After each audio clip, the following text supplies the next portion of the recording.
¿Cómo está, doctor? Tenga usted muy buenos días. ¿Qué tal, Rodolfo? ¿Cómo estás? Muy buenos días. Muchas gracias por la oportunidad. Qué gusto, doctor. No, qué ocurrencia, al contrario. Una impresión general de cómo estamos, porque en medio de la pandemia y tantas noticias que van y vienen, tenemos el problema político, este conflicto que se originó. Felizmente parece que ya las aguas se han nivelado entre el Ejecutivo y el Congreso de la República, las normas que se aprobaron, que falta una segunda votación, etcétera, etcétera. En general, ¿cómo ve el país desde ese punto de vista?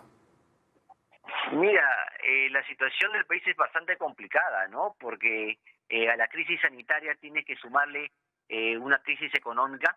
Sí, Se han perdido más de 2 millones de empleos solo en Lima. cierto. Han cerrado miles de empresas, pequeñas y microempresas.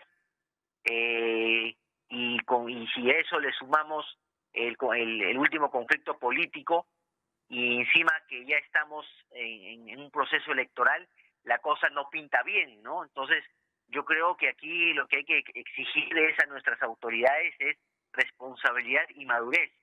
Yo creo que aquí nadie sobra, nadie falta. Acá lo que falta es hacer política, dialogar, conversar para sacar adelante el país, porque de verdad que el Perú y los peruanos la estamos pasando bastante mal. Sí, sí. 4 meses encerrados, 4 meses de parálisis económica, nos pone en una situación bastante desventajosa, ¿no? No solo en el tema sanitario, sino en el tema también del empleo.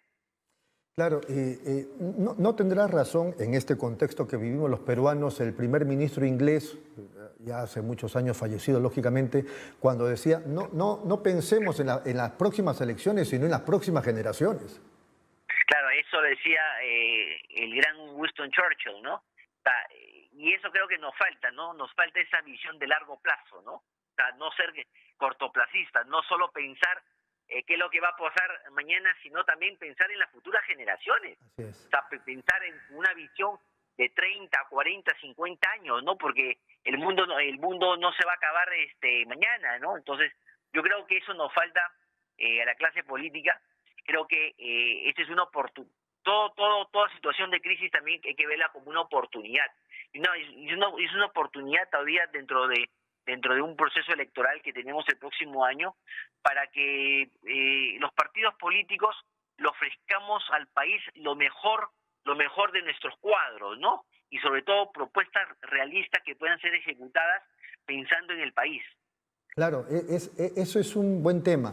Estamos a la puerta de la esquina con el tema de las elecciones del 2021. Tenemos la grandísima oportunidad, los peruanos, en medio de esta pandemia, de elegir a nuevas autoridades en la presidencia, en el Congreso. No más que quisiéramos que la vitrina o el menú, para decirlo de otro modo, sea amplio, o sea, la gente tenga que escoger, se den los plazos como corresponde desde el Congreso, desde el Jurado Nacional de Elecciones.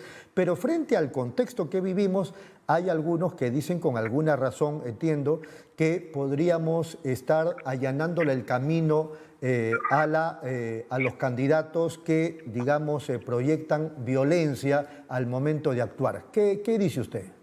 No, yo no creo en eso lo que piensan algunos, ¿no? ¿Por qué? Porque si revisamos la historia electoral, la historia política del país en los últimos 20, 30 años, el elector siempre creo que ha votado de manera sensata, ¿no?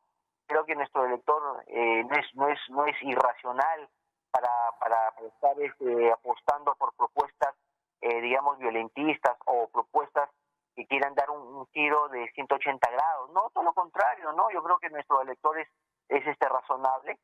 Ha castigado, es cierto, también a ciertos líderes y a ciertos políticos cuando no se han portado bien, cuando han sido gobierno, pero yo creo que al final lo que pondera a la población es la madurez y la sensatez. Y eso, por ejemplo, lo vimos en las elecciones, sobre todo en la segunda vuelta, ¿no? Del año 2016, cuando se enfrentó la señora Keiko Fujimori con una mochila bastante pesada, y del otro lado teníamos al candidato Pedro Pablo Kuczynski, y la gente de manera razonable votó por el candidato Pedro Pablo Kuczynski, ¿no? Por lo que, si bien es cierto, era una fuerza política de derecha, pero yo creo frente a la otra posibilidad, que era regresar al pasado de los 90, yo creo que al final la gente tomó una decisión razonable, una decisión bastante sensata, ¿no? Entonces yo creo que hay que confiar en nuestra población. Lo que sí debemos exigir en todo caso a los partidos y a los candidatos es transparencia, ¿no? Hay que hacer un trabajo, hay que examinar sus hojas de vida, hay que examinar su trayectoria, sus experiencias profesionales, su experiencia política, ¿no? Y sobre esa base el electorado tiene que finalmente tomar una decisión en las próximas elecciones.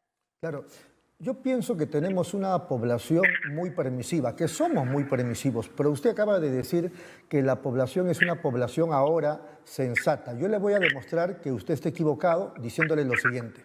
El otro día, el año pasado, un señor invitado al Congreso dijo que al pueblo no se le hace caso y su premio fue darle una curula en el actual Congreso. Y dos, el caso de una congresista que dijo hace algunas semanas atrás que lo que se promete en campaña no necesariamente uno tiene que aplicarlo en el Congreso. ¿Qué me dice a eso, doctor? Mira, yo creo que esos ejemplos me dan la razón, porque finalmente, mira, 4 años antes, ese candidato que representa a Fuerza Popular sacó 73 congresistas, y en el 2020 solo han sacado creo que 15 congresistas. O sea, la gente yo creo que fue sensata.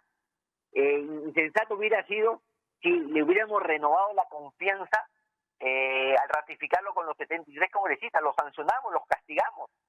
Entonces yo creo que si analizamos en términos generales, la población es muy sensata, yo creo que aquí creo que a veces ninguneamos a la población, pero nuestra población es sabia, porque si le hubiera dado, si lo hubiera ratificado, dándole los 73 congresistas como sacaron en el año 2016, yo te daría toda la razón. Claro. O sea, esa fuerza política que se portó muy mal en el Congreso disuelto, que ha generado, que es una de las causantes de la crisis económica y política que vivimos actualmente, porque todavía no salimos de esa crisis, al final fue castigada. Fue castigada por la población, ¿no? O sea, ahora que por ahí exista de manera excepcional algunas situaciones particulares, eso es normal en política que exista. Pero yo creo que cuando se analiza la razonabilidad, la sensatez, la propia objetividad de la población hay que mirarla en términos generales, ¿no? Ahora, siempre van a haber, como se dice, casos especiales, ¿no? Casos excepcionales. Pero cuando se mide el fondo, se mide por la generalidad, ¿no? Yo creo que en las próximas elecciones, la gente yo creo que va a seguir votando con la misma sensatez. O sea, va a seguir castigando a aquellos políticos que se han portado mal con el país. Y todos sabemos quiénes son, ¿no? Son los que siempre ponen las piedras en el camino a los gobiernos, ¿no? Muy bien, está clarísimo, doctor Santiago Castañado, y ha sido muy amable, muchas gracias. Gracias a ti, Rodolfo, por la oportunidad y será hasta la próxima. Fuerte abrazo.